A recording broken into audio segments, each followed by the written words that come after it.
찬송가 525장 함께 찬송 드립니다.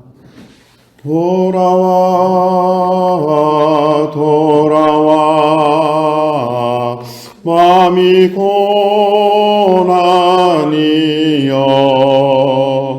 길이 참 어둡고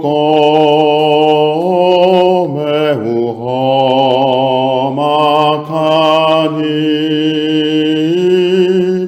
집을 나간 자여 어서와 돌아와 어서와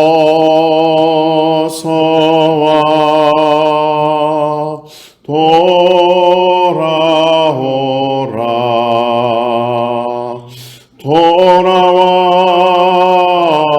돌아와 해가 질 때까지 기다리고 계신 우리 아버지께 집을 나간 자여 어서와 돌아와 어서와 돌아오라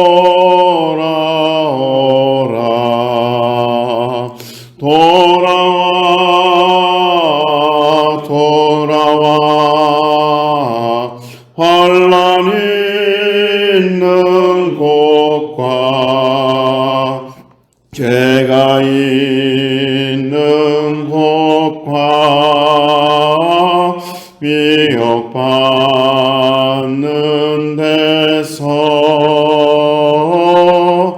집을 나간 자여 어서와 돌아와 어서와 돌아오라 돌아와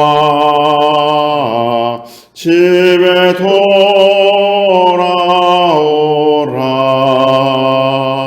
모든 것 풍성한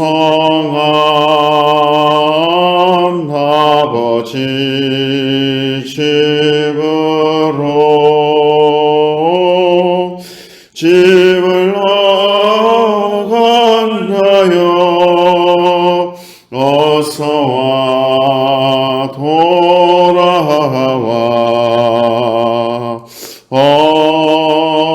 어서와 돌아오라.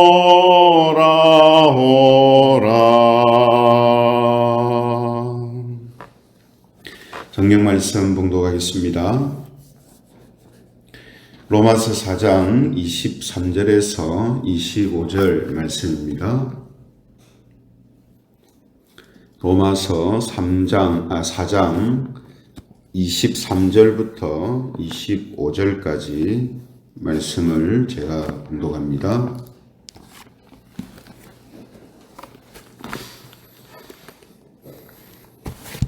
로마서 4장 23절부터 말씀을 제가 봉독하겠습니다. 그에게 의로 여겨졌다 기록된 것은 아브라함만 위한 것이 아니요 의로 여기심을 받을 우리도 위함이니 곧 예수 우리 주를 죽은 자 가운데서 살리신 이를 믿는 자니라. 같이 읽겠습니다. 예수는 우리가 범죄한 것 때문에 내 줌이 되고 또한 우리를 의롭다 하시기 위하여 살아나셨느니라. 아멘. 오늘은 이신칭의의 두 요소라는 이런 제목을 가지고 말씀을 함께 나누겠습니다. 제목을 말씀드린 것처럼 오늘은 우리가 이 믿음으로 어렵다함을 얻는 이 이신칭의에 대해서 이 두 가지 요소가 무엇인가 하는 것을 함께 살펴보겠습니다. 우리는 지금 이 하나님께 어렵다 하심을 받은 이 아브라함의 믿음에 대해서 함께 탐색을 하고 있는데요. 이것은 단순히 아브라함이 이런저런 믿음으로 살았다 하는 지나간 역사의 일대기나 한 사람의 인생을 살피는 것이 아닙니다. 그래서 오늘 본문 23절은 뭐라고 하냐면 그에게 의로 여겨졌다 기록된 것은 아브라함만 위한 것이 아니요 의로 여기심을 받을 우리도 위함이니 라고 말씀합니다. 그러니까 지금 아브라함의 믿음에 대해서 이야기하는 것은 그냥 우리 신앙의 조상인 아브라함이 이런 믿음을 가졌다라는 것으로 살피는 것이 다가 아니라 아브라함의 믿음이 바로 우리의 믿음이다라는 것을 우리에게 가르쳐 주기 위해서 이런 말씀을 하고 있다라는 것이죠. 그러면 우리가 어렵다 하심을 받을 수 있는 그 믿음이라는 것은 어떤 믿음인가? 지금 로마서 4장은 계속해서 이 부분을 다양한 각도로 우리에게 말해주고 있습니다. 그죠? 어떤 믿음이 하나님께 어렵다함을 받을 수 있는가 하는 것을 우리에게 여러 방향으로 동일한 것을 설명해 주고 있습니다. 오늘도 본문에서 마찬가지 어렵다 하심을 받을 수 있는 믿음이 무엇인지를 설명을 해 주고 있는데요. 24절 중반절에 보시면은 이렇게 표현하는 것을 보게 됩니다. 곧 예수 우리 주를 죽은 자 가운데서 살리신 이를 믿는 자니라 이렇게 되어 있습니다. 물론 사람에게 지금 믿음을 가진 사람한테 초점을 맞추고 있지만 무엇을 믿느냐라고 했을 때 이 구절을 보면 두 가지를 지금 이야기하고 있죠. 그 두 가지가 뭐냐 하면 예수님의 죽으심과 살아나심입니다. 그죠? 그래서 우리 주를 죽은 자 가운데서 살리신 이렇게 되어 있잖아요. 그죠? 그러니까 이 두 가지를 행하신 분은 하나님이고 그것을 믿는 사람은 우리인데 결국 믿음의 그 두 가지 요소, 이신칭의의 믿음의 두 가지 요소가 뭐냐고 이야기하고 있냐면 예수님의 죽으심과 부활하심을 믿는 것이다 라고 지금 말하고 있는 것입니다. 그래서 25절에 다시 한번 예수님의 죽으심과 부활하심에 대해서 설명을 하죠. 25절, 본문 25절을 보시면 예수는 우리가 범죄한 것 때문에 내줌이 되고 또한 우리를 어렵다 하시기 위하여 살아나셨느니라 이렇게 말씀합니다. 여기에서도 두 가지를 이야기하고 있죠. 예수님의 죽으심과 부활하심 이거를 설명하고 있습니다. 그래서 여러분 지난번에 우리 주일 예배 때 복음이란 무엇인가 라는 제목으로 설교할 때에 이 복음의 핵심이 뭐라고 했습니까? 예수님의 죽으심과 부활하심이다 이렇게 말했지 않습니까? 그렇죠? 그래서 예수님의 존재나 십자가의 존재만으로 우리가 어렵다 하심을 받을 수 있는 게 아닙니다. 예수님이 계신다, 예수님이 오셨다, 또 예전에 십자가가 있었다, 이런 걸로 우리가 어렵다함을 받는 게 아니라는 겁니다. 예수님이 이 땅에 오셨다가 그냥 하나님 나라로 가셨다.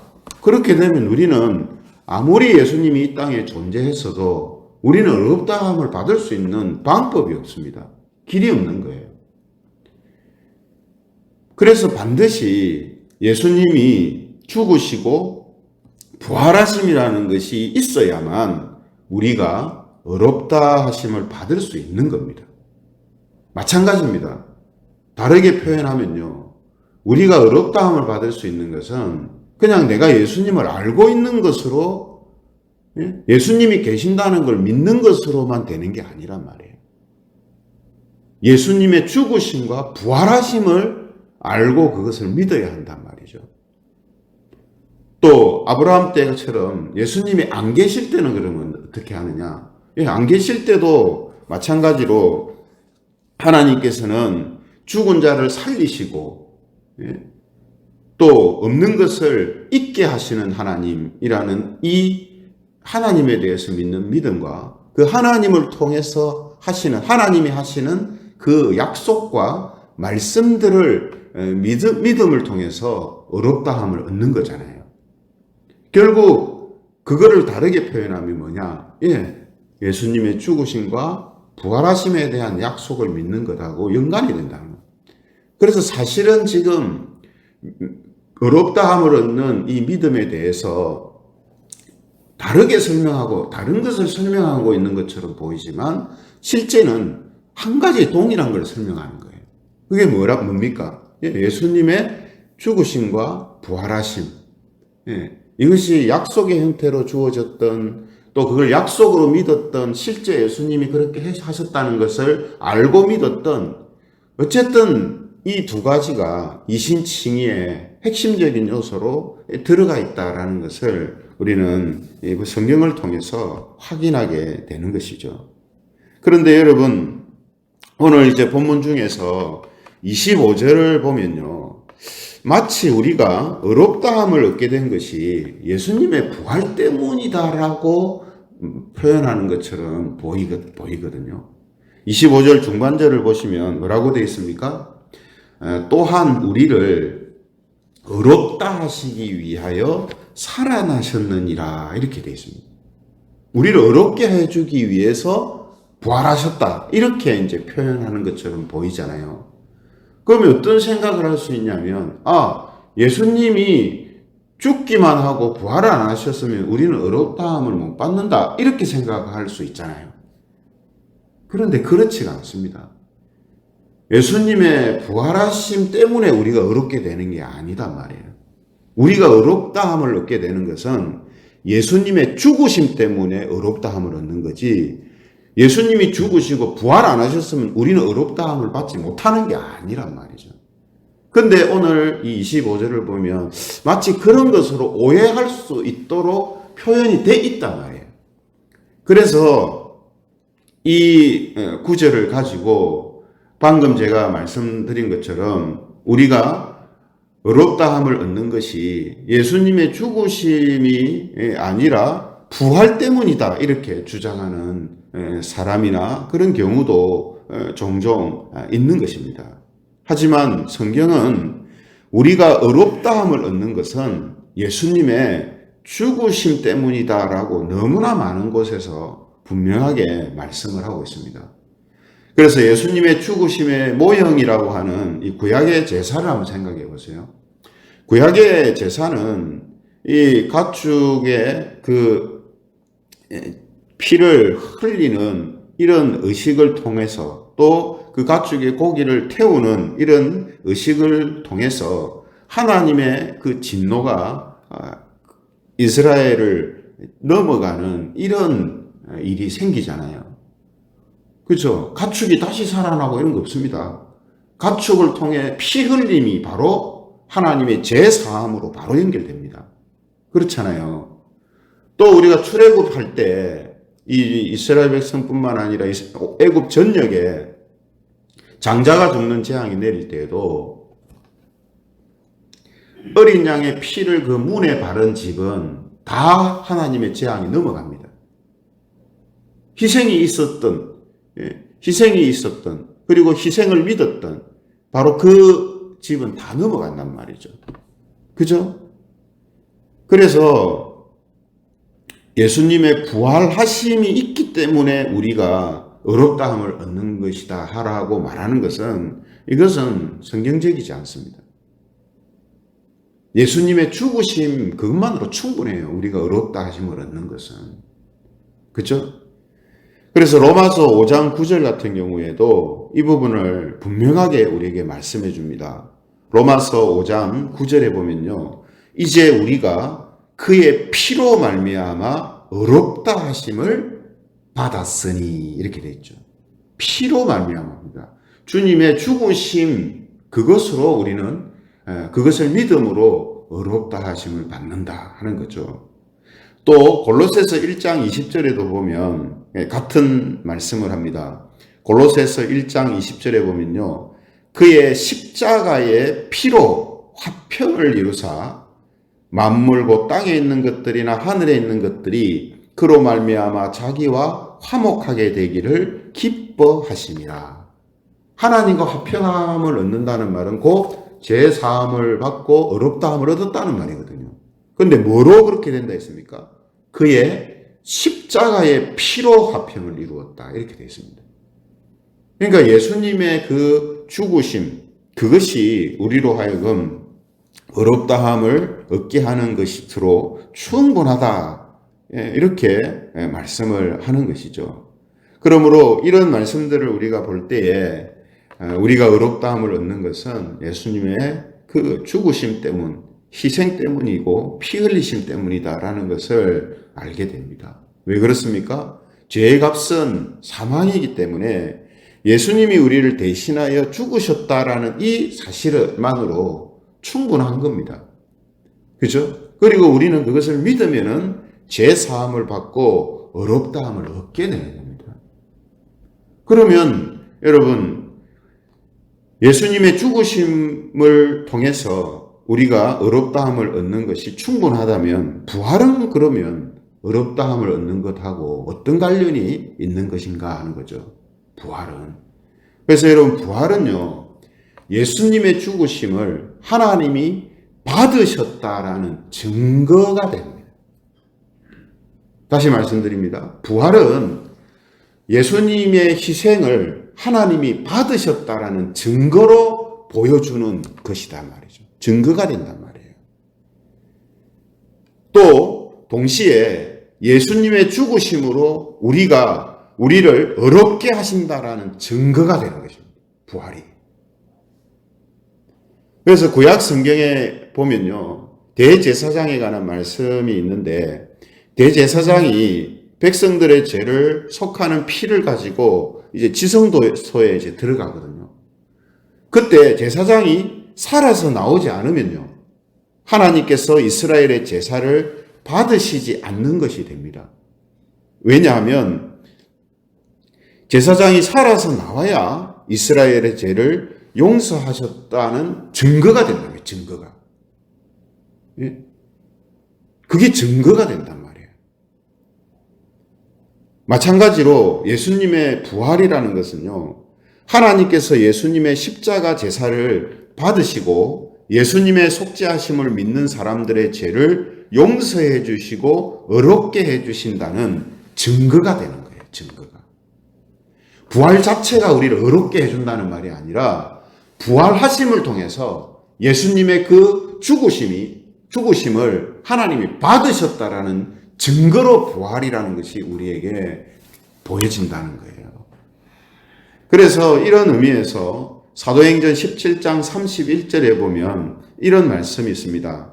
사도행전 17장 31절 그를 죽은 자 가운데에서 다시 살리신 것으로 모든 사람에게 믿을 만한 증거를 주셨음이니라. 예수님을 살리심을 통해서 우리가 예수님의 대속을 믿으면은 우리도 살 수 있구나. 예? 예수님의 그 희생을 하나님이 받으셨구나. 이거를 확실하게 증거해서 보여주는 것이 부활이란 말이에요. 예. 그죠? 그래서 이런 의미가 있기 때문에 부활 역시 뭡니까? 이신칭의를 이야기할 때 믿음으로 의롭다함을 받는다라고 했을 때에 부활을 이야기를 안 할 수가 없는 거예요. 그 부활이 곧 예수님의 그 죽으심에 대한 하나의 증거가 되고 증명이 되기 때문에 그래요. 그래서 이 두 가지가 이신칭의의 필수적인 요소고 복음의 핵심이다라고 이야기를 하는 겁니다. 그렇잖아요. 예수님의 죽으심을 통해서 우리에게 이런 일이 일어났다 하는 것은 우리가 아는데 그것을 확실하게 증명해서 보여주는 것이 그것이 반드시 필요하죠. 그게 바로 부활이라는 거예요. 그래서 예수님의 죽으심과 이 부활하심은 이신칭의의 가장 필수적인 두 가지 요소가 된다라고 말씀을 하고 있습니다. 이런 의미에서 25절을 우리가 이해하고 또 생각해야 한다는 거죠. 예수는 우리가 범죄한 것 때문에 내줌이 되고 또한 우리를 의롭다 하시기 위하여 살아나셨느니라. 예. 부활을 통해서 의롭다 하시겠다는 뜻이 아니라 예수님의 그 죽으심이 우리를 의롭다 하기에 충분하다라는 것을 증명하기 위해서 살아나셨다. 이렇게 우리가 이해를 하는 것이 맞다라는 겁니다. 그래서 오늘 우리가 이 부분을 다시 한번 분명히 알고 넘어가야 하는 이유가 앞서 말씀드린 것처럼 부활이라는 것을 가지고 예수님의 죽으심보다 부활을 더 강조하는 이런 경우도 있고요.